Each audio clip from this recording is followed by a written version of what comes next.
harta kan gak dibawa mati Om. Betul, betul. Jadi tabungan kita ya. Ya, bahkan kan saya pernah baca atau dengar, saya lupa.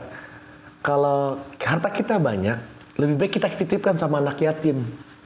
Untuk nanti kita ambil di akhirat. Ya.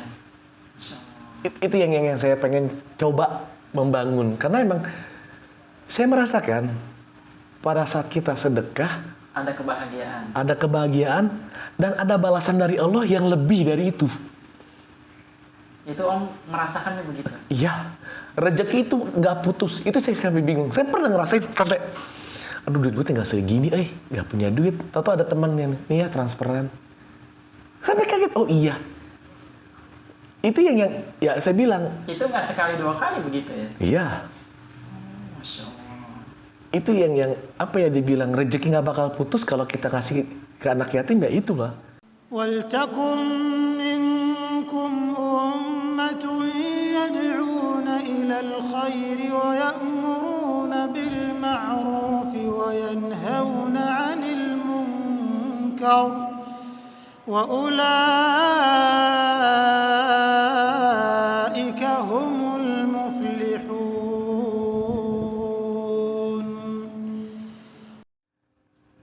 Bismillahirrahmanirrahim. Assalamualaikum warahmatullahi wabarakatuh. Waalaikumsalam warahmatullahi wabarakatuh. Alhamdulillahirabbil alamin wassalatu wassalamu ala asyrofil anbiya'i wal mursalin sayyidina Muhammadin wa ala alihi wa ashabihi ajma'in. Amin. Allahumma shalli ala Muhammad wa ala ali Muhammad.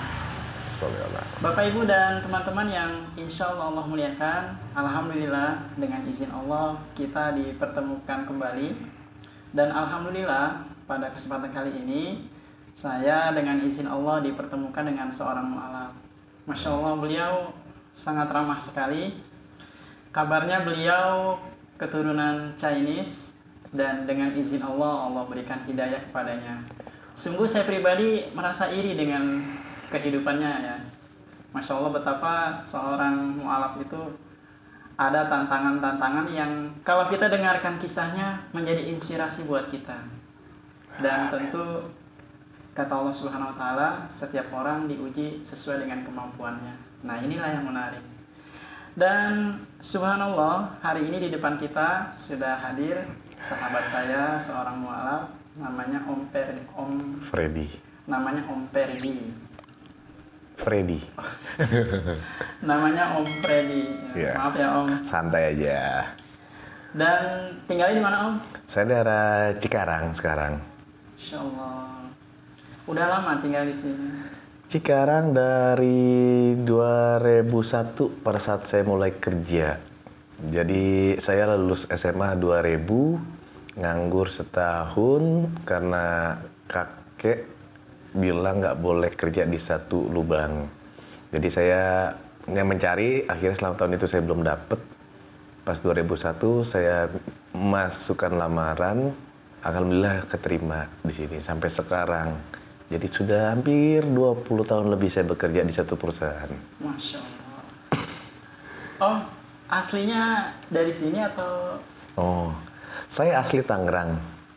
Tangerang di sana. Dari lahir sampai SMA saya di Tangerang. Makanya banyak ya, perpindahan cuma 2 kota, Tangerang dan Cikarang dan Bekasi lah. Udah itu aja sih untuk ini. Apalagi ya, saya mengenal Islam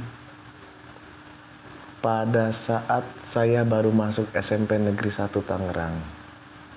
Karena waktu TK dan SD saya di Strada belajar agama Katolik, pada saya agama Buddha. Nah, setelah SMP saya baru belajar agama Buddha dan Islam secara bersamaan. Disitulah mulai ada ketertarikan saya dengan Islam, tapi masih saya nggak terlalu memperdalami karena saya masih berpikir bahwa makan, minum, dan jajan saya masih sama orang tua. Saya harus hormatin mereka sebagai orang tua saya. Padahal waktu SMA pun saya pernah ikut cerdas cermat sama teman saya. Ada pelajar jadi cerdas cermat itu ada pertanyaan tentang agama Islam.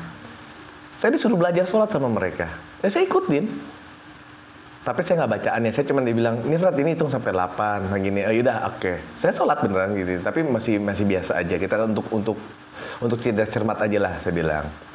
Tapi emang saya sudah ada niatan pindah waktu SMA, mau pindah Islam, tapi saya bilang belum waktunya sekarang, karena masih ada orang tua. Kalau orang tua apa agamanya? Orang tua Buddhis, dua-duanya semua. Dari kakek, nenek semua Buddhis. Konghucu lah, untuk Chinese rata-rata seperti itu. Jadi dari SMA, mau udah niatan sih, udah niat pindah. Alhamdulillahnya baru dikasih hidayah sama Allah di tahun 2002 atau 2003 deh, saya lupa. Apa 2001. Oh, berarti itu udah lulus sekolah. SMA, iya. Saya udah berani, udah bekerja, udah menghasilkan uang sendiri. Ya, saya akhirnya berani memutuskan agama apa yang saya harus pegang. Karena kejadiannya unik, Om. Waktu saya mendapatkan hidayah. Jadi pada saat itu saya tinggal di kontrakan sendiri. Emang saya kontrak selalu sendiri. Saya duduk di depan teras. Kalau kata anak zaman sekarang sih lagi galau. Padahal nggak ada masalah. Nggak ada masalah, nggak ada apa. Tapi hati kacau. Serba bingung. Saya bingung. Kenapa hati saya seperti ini? Apakah saya harus bagaimana? Saya bingung. Akhirnya, apa saya sholat ya? Padahal saya nggak tahu sholat itu bacanya bagaimana, gerakannya bagaimana, wudu pun seperti apa saya nggak tahu. Akhirnya, ya udah, saya ambil buku pedoman sholat, saya ambil wudu sewudu-wudunya sesuai dengan cara ya setahu saya. Saya sholat pun sambil megang buku, saya bacaan. Setelah selesai sholat, ya udah.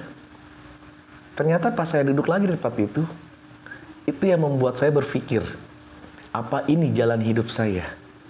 Karena pada saat selesai sholat, seperti apa ya, pita digunting, terus semua tuh hilang, danau itu seperti tenang. Dan momen ini belum pernah dirasakan sebelumnya ya? Belum pernah. Itu benar-benar sampai masih teringat apa ya maksudnya. Suasana saya, perasaan saya pada saat itu masih sekarang tuh masih terngiang. Itu momen pertama saya merasa, apakah ini jalan hidup gue ya nanti untuk kedepannya? Jadi setelah sujud tuh berasa nyaman. Iya, tenang gitu. Kok seperti ini ya? Oke. Nah, mulai dari situ saya beranikan diri untuk sholat, tapi masih sembunyi-sembunyi. Segitu belum muslim ya? Iya, saya masih coba proses. Tapi pada saat momen puasa, saya ikut puasa. Masya Allah. Kan puasa itu bagi orang-orang non-muslim itu berat ya? Iya. Jadi malah nyaman. Nyaman karena setelah saya lulus sekolah di 2000 sampai 2001 saya masuk kerja, saya Senin Kemis, Om. Selama setahun itu. Itu belum muslim saat itu? Belum. Masya Allah. Nenek di rumah itu ngapain puasa? Oh ya udah. Jadi ya nikmatin puasa itu enak ternyata. Ya efeknya saya cuma berpikir waktu itu puasa Senin Kemis untuk apa? Untuk kesehatan tubuh. Perut saya supaya bisa bekerjanya nanti maksimal. Itu sih tujuan awalnya. Nggak tahu efek samping secara batiniahnya ternyata seperti ini. Masya Allah. Jadi ya setelah itu saya sholat benar. Karena kakek saya bekerja di kantor yang sama dengan saya, waktu itu saya masih operator, dapatlah omongan dari teman-teman. Pak, si Freddy tuh sembahyang di masjid, sembahyang di musola di belakang. Nyampe lah ke mama saya di rumah. Ada satu momen sampai saat sekarang, ya saya nggak tahu apakah saya anak durhaka atau tidak, saya nggak ngerti. Jadi pada saat itu, saya masih ingat itu momen libur lebaran. Saya pulang ke Tangerang, ngobrol sama mama masuk ke kamar saya nanya, kamu sembahyang sholat ya Fred? Sembahyang di masjid? Iya, kenapa? Saya lupa kata-katanya. Di situ saya agak emosi. Gitar yang saya lagi pegang saya taruh, saya langsung pulang lagi ke Cikarang. Saya kabur dari rumah karena saya ngerasa saya udah besar, saya udah berani ngambil keputusan, tolong hargai keputusan saya. Akhirnya saya pulang. Ya alhamdulillahnya mungkin karena dari bapak tiri saya banyak keluarganya pun yang sudah masuk Islam. Gitu. Jadi mereka bisa menerima saya pada saat saya mualaf. Tapi itu butuh proses, nggak semerta-merta saya langsung seperti itu. Jadi ya saya nggak tahu berapa prosesnya, akhirnya saya bisa diterima untuk, oh ya sudah, saya Islam. Saya bisa sholat. Tapi emang resiko di awal untuk meyakinkan keluarga, kita bukan hanya pindah karena sesuatu atau seseorang, itu berat. Itu mesti meyakinkan diri kita sendiri bahwa emang ya ini karena hidayah Allah, ini karena kehendak Allah kita pindah, bukan karena kita ikut-ikutan. Karena apa? Kalau kita ikut-ikutan, nanti yang kita ikutin dia kabur, kita nggak ada pegangan. Tapi kalau kita berpindah dan dapat hidayah karena Allah, insya Allah Allah nggak bakal meninggalkan kita. Itu yang pegangan kita sampai saat ini. Apapun yang terjadi, itu yang terjadi sama saya sampai saat ini. Bahkan ya saya bilang, saya banyak cobaan dari kecil saya lewatin. Bener-bener itu prosesnya yang saya ngerasa hidup ini, oh begini ya, keras ya, ya sudah, jalanin aja. Kalau cobaan hidup tuh di waktu kecil kayak apa, Om? Saya dari keluarga tidak mampu. Untuk sekolah pun saya harus meminta sama orang tua supaya mereka memberikan saya uang jajan. Terus mereka buat beli saya buku atau buat ada study tour. Itu benar-benar yang saya berpikir, oh ya udah, kalau orang tua saya kagak mampu, berarti saya harus bisa menjaga pola bergaul saya. Kesenjangan apa, maksudnya ke pergaulan saya seperti apa. Saya nggak bisa ngikutin orang-orang yang notabene dia mampu. Saya nggak bisa gitu loh. Saya harus tahu diri dengan keadaan keluarga saya. Jadi kayak ada orang-orang bisa, oh jalan ke mall waktu zaman 97, 98 kan Taman Anggrek itu wah banget gitu loh. Yeah. Nah saya nggak bisa mengikuti teman-teman saya seperti itu. Saya mesti tahu diri sendiri lah. Oh seperti ini, ya udah cukup untuk saya mengerti keadaan ekonomi saya. Nah setelah itu pun ya banyak cobaan lagi yang lain lah. Yang apalagi setelah Muslim, alhamdulillah ya, setelah Muslim kehidupan saya yang pasti bisa lebih tenang dalam menghadapi segala sesuatu. Karena ya itu tadi, pegangan hidup saya hanya Allah, bukan yang lain. Jadi ya apapun yang terjadi, kita harus ikhlas, harus ridho dengan ketentuan Allah. Insya Allah hidup kita bahagia, tenang. Memang berat, memang saya akui, karena saya ngalamin down dulu pada saat kena masalah. Nggak langsung bisa, tenang, nggak bisa seperti itu, saya tahu itu. Karena saya pernah ngalamin sampai sempat down, 2 tahun baru bisa menemukan momen di mana saya bisa ikhlas, bisa menerima keadaan. Nggak semerta-merta kita dapat masalah atau kita dapat, oh iya gampang ini. Nggak. Saya pun butuh proses. Proses kebatinan saya itu saya lalui dengan cara hampir 2 tahun waktu itu. Dari 2 tahun, saya menemukan momen di mana saya bisa ikhlas dengan keadaan. Dan itu benar-benar membuat diri saya merasa, apa ya, bahasanya tuh tenang, damai, seperti nggak ada beban hidup. Itu setelah menikah atau sebelum menikah? Itu setelah istri saya meninggal malah. Momen itu terjadi. Emang pada saat istri meninggal saya akui, saya bukan sempat drop ya. Saya sempat ya emang agak drop, tapi saya sudah mempersiapkan mental batin saya bahwa saya akan ditinggal sama istri karena istri saya sakit meninggalnya. Jadi saya punya momen seperti itu, saya udah mempersiapkan diri. Tapi di saat ya disitulah setelah istri ya sempat ada kejadian yang membuat hidup saya itu kacau balau deh. Anak gak keurus, sama yang lain gak ini. Tapi pada saat Semua, saya bersyukurnya apa? Saya punya teman-teman yang support saya, punya teman-teman yang membantu saya supaya jangan terlalu larut dengan keadaan yang membuat mereka nggak nyaman dengan diri saya. Bahwa itu bukan Freddy yang sebenarnya. Ini bukan Freddy. Freddy itu seperti ini. Tolong lu balik lagi. Nah, dapatlah hidayah itu dari Allah. Ya bener-bener gimana ya? Bahagianya itu beda setelah ada momen itu. Tapi emang saya akui prosesnya nggak gampang. Jadi emang dalam hidup tuh kalau kita ada masalah, kalau kita bersandar kepada Allah tuh jadi mudah ya? Iya.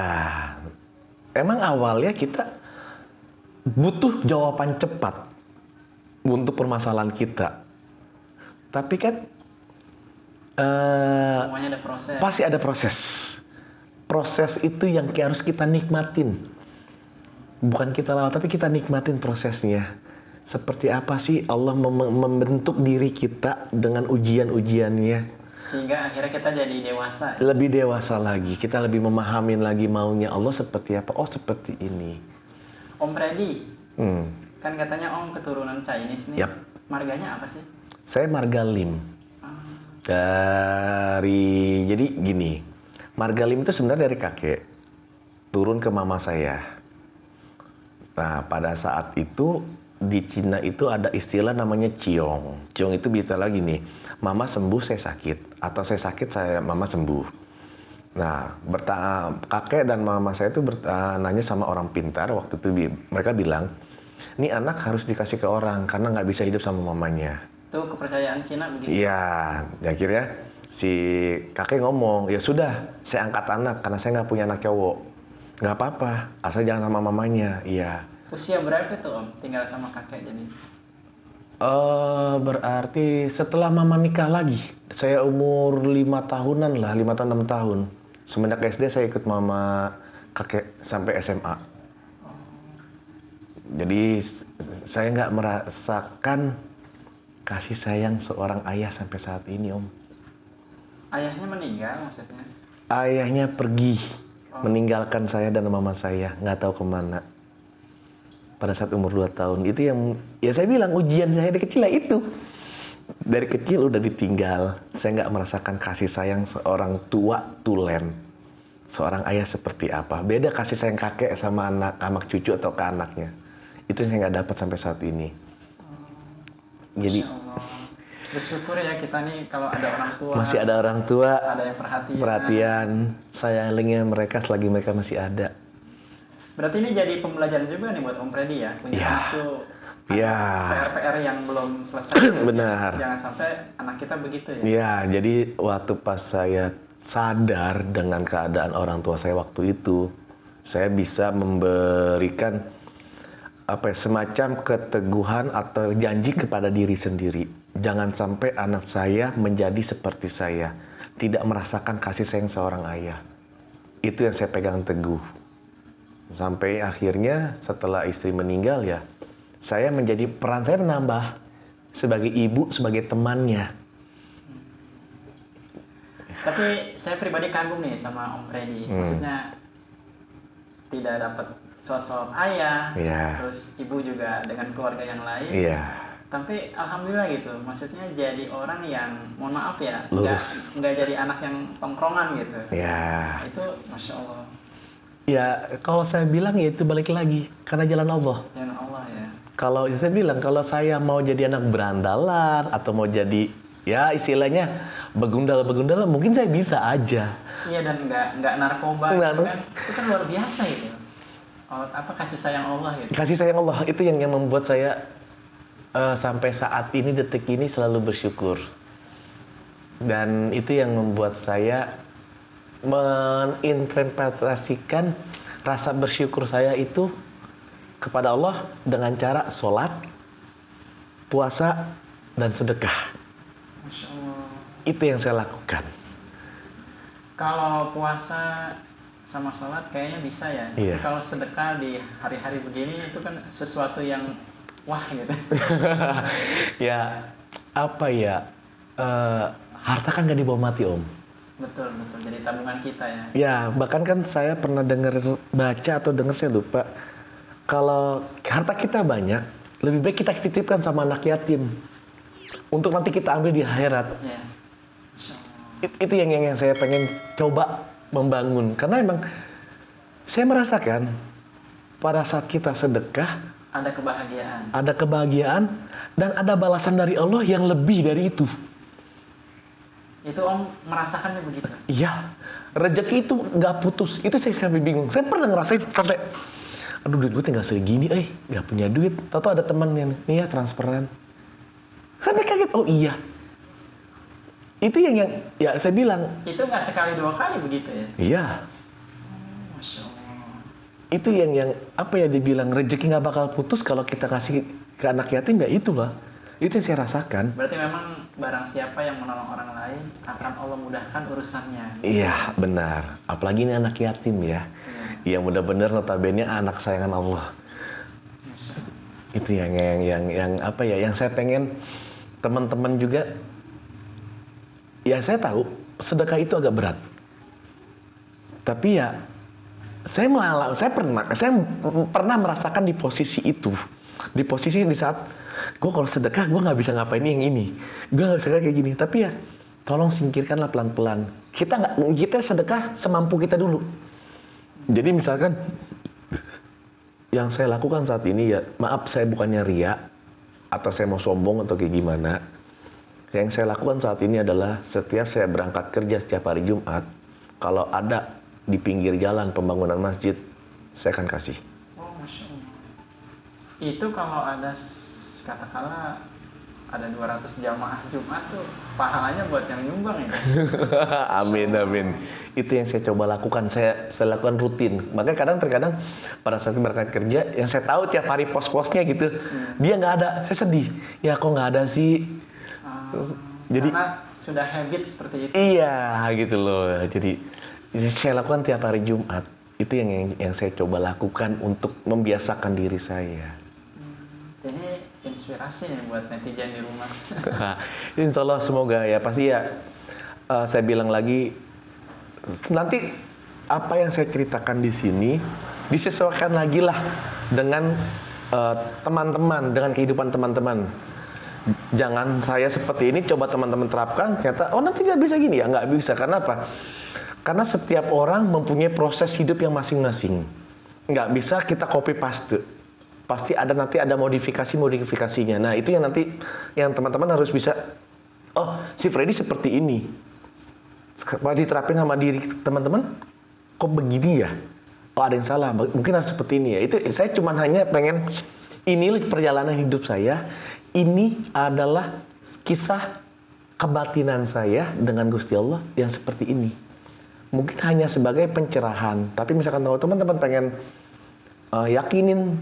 Yang intinya begini, teman-teman harus yakin semua yang kita jalanin itulah takdir dari Allah dan itu yang terbaik buat kita. Bismillah, semoga basmalah kita menjadi alhamdulillah di akhirnya.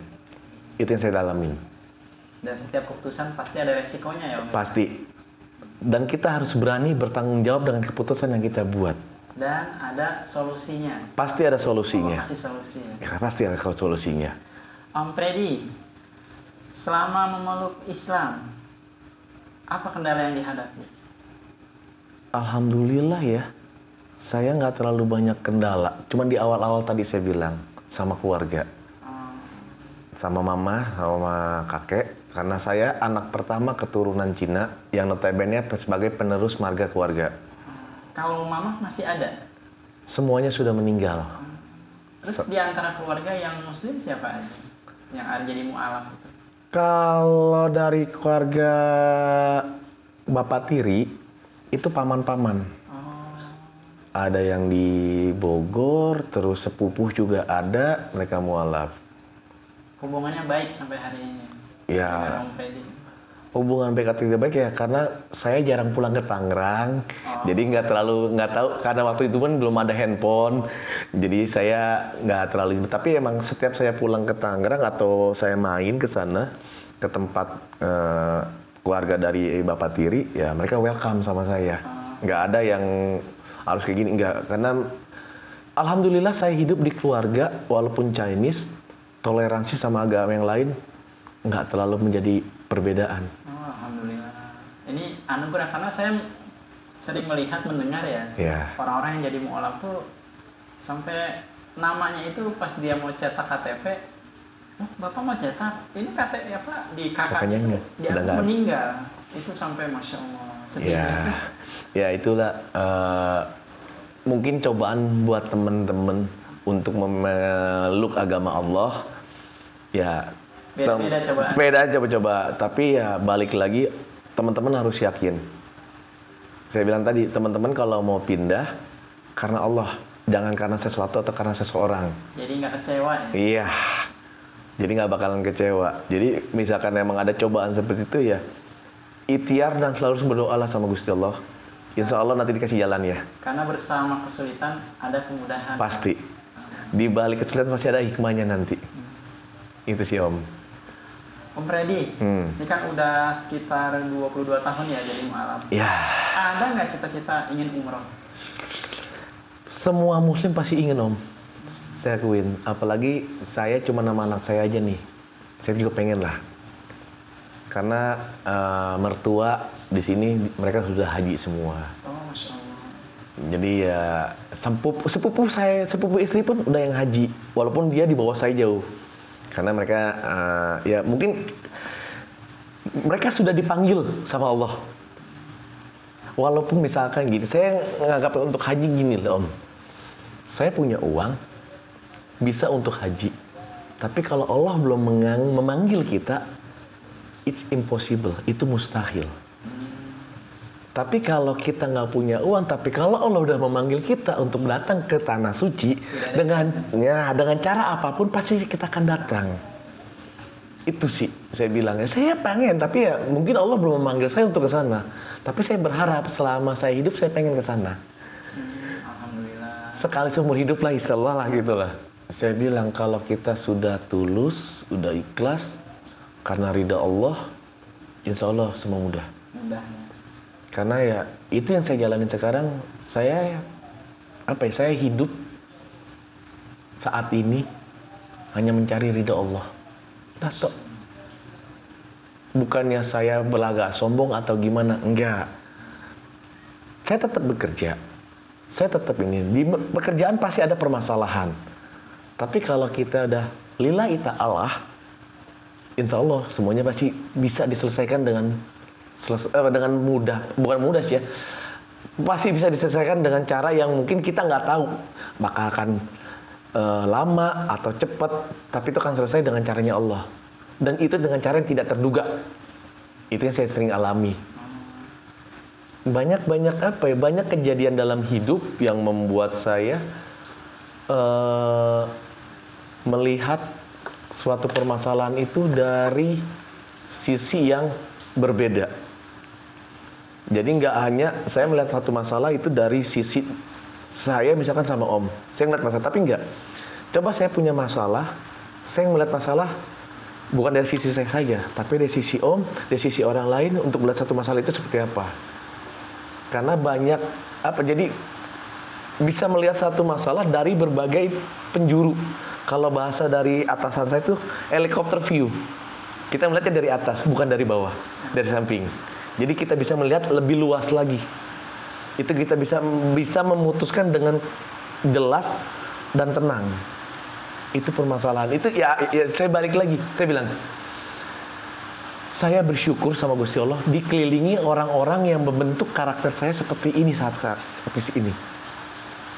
Walaupun mereka beda agama, mereka beda status sosial sama saya, tapi mereka memberikan suatu dampak untuk membentuk karakter Freddy ya seperti ini sekarang. Bisa lebih dewasa, bisa lebih bahasanya ya, bisa lebih baik menjadi manusia seutuhnya. Setelah jadi muslim ya? Iya, itu udah pastilah. Om Freddy, selama memeluk Islam, apa sih ibadah yang terasa berat, sulit gitu? Awal-awal pasti sholat Om. Apalagi sholat subuh Om. Saatnya tidur enak. Iya. Wudu gitu. Bangun pagi. Apalagi kita kerja pagi. Kan habis subuh nggak mungkin dong kita tidur lagi. Kayaknya ngapain. Ya, itu yang terberat untuk saya pribadi sholat ya saya bilang, karena itu adalah perintah wajib dari Gusti Allah. Tapi dengan beriringnya waktu, dengan adanya satu dorongan dari orang-orang terdekat, alhamdulillah saya sekarang bisa 5 waktu. Masya Allah. Insya Allah saya saya berdoa sama Allah, semoga saya bisa istiqomah. Karena iman seseorang di dunia pasti naik turun. Ya. Saya minta di istiqomahkan, tetap 5 waktu dijalanin. Itu sih saya minta sama Gusti Allah sih. Dan Allah mudahkan ya. Iya. Justru puasa yang banyak dirasakan orang itu berat malah mudah ya. Iya. Selama jadi muslim pernah meninggalkan, mohon maaf nih Om, pernah meninggalkan Ramadan Om? Alhamdulillah semenjak saya mualaf sampai saat ini saya nggak pernah bolong Ramadan. Masya Allah. Karena saya punya mindset berpikir seperti ini Om. Saya Ramadan kemarin full. Kalau tahun ini saya jebol, berarti saya ada penurunan.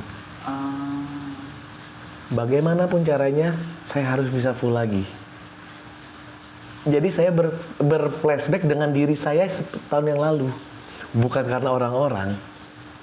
Itu yang membuat saya selalu bisa, oke, hari pasti awal-awal masih mudah. Udah mulai pertengahan, udah mulai, tapi ya karena saya udah kebiasaan sunnahnya Om. Maksudnya sunnah? Yang Senin Kamisnya. Oh, maksudnya rutin? Ya, insya Allah. Jadi ya karena sunnahnya saya udah biasa lakukan juga. Jadi pas Ramadan ya udah terbiasa. Jadi kalau Senin Kamis kapan mulainya? Awal-awal itu? Senin Kamis pada awal sih waktu saya bilang setelah saya lulus sekolah SMA 2000 sampai 2001. Itu belum musim udah Senin Kamis? Udah Senin Kamis. Masya Allah. Nah pada saat itu ya setelah kerja mulailah saya nggak ini lagi. Nah mulai lagi saya suka bentang-bentang lah. Mungkin ya kayak saya bilang tadi iman tuh naik turun. Jadi pada saat saya lagi on Senin Kamis, saya bisa jalan ke masjid itu bisa setahun, bisa beberapa bulan, terbolong lagi. Itu Senin Kamis ya. Dan mulai bener on lagi nih saya di akhir tahun kemarin atau tahun kemarin lah. Mulai tahun kemarin saya mulai jalani lagi Senin Kamis. Itu enggak ini Om Freddy maksudnya nggak berasa lapar gitu? Untuk lapar dan haus udah nggak ada di saya. Oh kalau rutin itu malah biasa aja? Iya. Bahkan saya ya mungkin sunnahnya adalah untuk sahur. Tapi saya nggak pernah sahur. Oh. Karena kalau saya pikir puasa itu kan perut kosong ya Om. Ya. Pasti masuk angin. Ya. Saya lebih baik tidur daripada sahur. Itu jangan dicontoh lah. itu pribadi saya. Tapi kalau lebih baik bisa sahur ya sahur. Oh jadi kalau udah biasa Senin Kamis itu ya kerja ya biasa aja? Biasa aja, santai aja. Bahkan saya pernah Ramadan itu dulu kerjanya di, kalau istilahnya itu di tempat crashing. Crashing itu menggiling hasil produksi saya yang rusak. Itu tempatnya dari seng. Panas lah gitu ya? Panasnya minta ampun, kagak ada kipas angin. Allahu Akbar. Itu saya lakuin selama 3-4 tahun. Tapi nggak ada yang jebol. Ada satu momen yang menarik. Jadi waktu itu kita libur lebaran, kita disuruh lembur. Nah ada satu teman saya, dia nggak bisa lembur, digantikan sama bagian lain. Ikutlah melakukan pekerjaan itu. Pas sudah selesai, dia buka. Gua nggak kuat hausnya, Fred. Padahal belum azan ya? Iya. Udah sudah makan? Enggak, bukan makan, haus. Kenapa? Kita keluar keringat banyak, udara panas. Iya, haus pasti. Tapi karena kita udah terbiasa di situ, karena mungkin dia baru gitu udah ngalamin lemburnya di tempat lain, bukan tempat dia biasa kerja. Kalau kita udah biasa di situ, jadi udah tahu triknya bagaimana mensiasati supaya kita nggak kebobolan puasanya. Kalau kita waktu itu jadi senangnya apa nih? Abis selesai kerja gitu kan, istirahat sebentar, kita langsung lari ke kamar mandi. Buat refreshing lagi badan supaya lebih seger. Itu triknya kita. Jadi supaya kita juga jangan sampai puasa Ramadan ini kan wajib buat kita. Jangan sampai ya kita punya pengganti lah, ganti puasa. Itu sih kalau saya dulu ininya. Tapi emang ya balik lagi. Senin Kamis itu enak karena Ini menurut pandangan saya ya, Senin Kamis itu mempermudah dan memperlancar kerezekian. Itu yang saya yakinin. Terus juga yang pasti tubuh kita ada istilahnya apa ya maksudnya? Bisa dia kita memberi waktu tubuh kita untuk istirahat pada saat kosong gitu loh. Mungkin nyeri-nyerinya hilang gitu ya, nyeri-nyeri di badan, katanya sih begitu. Ya mungkin buat ini ya ngebersihin lambung sama usus saja kali ya, biar dia ini lagi nggak terlalu berat. Intinya lebih sehat. Lebih sehat sih. Karena ya puasa maksudnya gini, orang meninggal puasa bisa bikin orang meninggal, itu nggak ada. Bahkan orang sakit aja mau operasi puasa. Puasa, iya. Jadi ya puasa itu enak kok. Masya Allah. Om Freddy, buat teman-teman nih di seluruh Indonesia yang menyaksikan video ini, mereka tuh udah tertarik dengan Islam gitu. Kira-kira kiat-kiat pesan-pesan untuk mereka apa? Buat teman-teman yang mungkin baru niat atau baru mengenal Islam, kalau emang tertarik, saya sih gini orangnya ya Om. Saya selalu punya prinsip, pasti ada waktunya. Kalau Allah sudah mengizinkan, segala rintangan pasti bisa dilewatin. Masya Allah.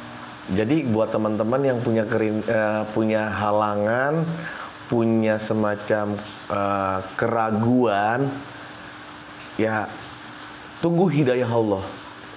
Saat itu pasti akan datang. Akan tiba masanya. Tapi kita nggak tahu kapan. Jadi kita cuma bisa ya udah, kalau emang kita pun harus bisa menetapkan hati kita, keputusan kita, bahwa keputusan yang kita ambil untuk hijrah ke Islam ini keputusan terbaik buat diri kita ya, bukan buat orang lain, tapi buat diri kita dulu. Kalau emang ini yang terbaik, ya pegang teguh itu, pasrahkan sama Allah, jalanin, Bismillah. Jadi apa ya, saya bilang segala sesuatu dengan Bismillah, insya Allah lebih mudah. Itu sih yang saya pengen ya, teman-teman jangan pernah ragu lagi dengan kuasa Allah. Kalau emang nanti ada momennya, ada waktunya, teman-teman harus siap. Karena Allah membalikkan hati itu mudah. Kita nggak tahu. Di saat kita mau pindah, kalau Allah ngasih kemudahan, ya semuanya lancar. Pokoknya Bismillah, Bismillah dan Bismillah, semoga menjadi alhamdulillah. Itu aja pesannya. Oh, makasih banyak nih sharing-sharingnya. Amin, makasih. Inspirasi, bermanfaat banyak orang. Siap. Tugas kita ini kan berdakwah ya. Iya. Mengajak kebaikan sesuai dengan kapasitas kita. Siap, ya. Mudah-mudahan teman-teman yang ada di rumah yang maju mundur, ingin masuk Islam, setelah menyaksikan video Om Freddy ini jadi tambah yakin, bersemangat gitu. Setiap segala sesuatu ada resiko dan ada solusinya. Ada solusinya. Yang penting yakin dengan apa yang kita lakukan dan percaya sama Allah. Udah itu aja.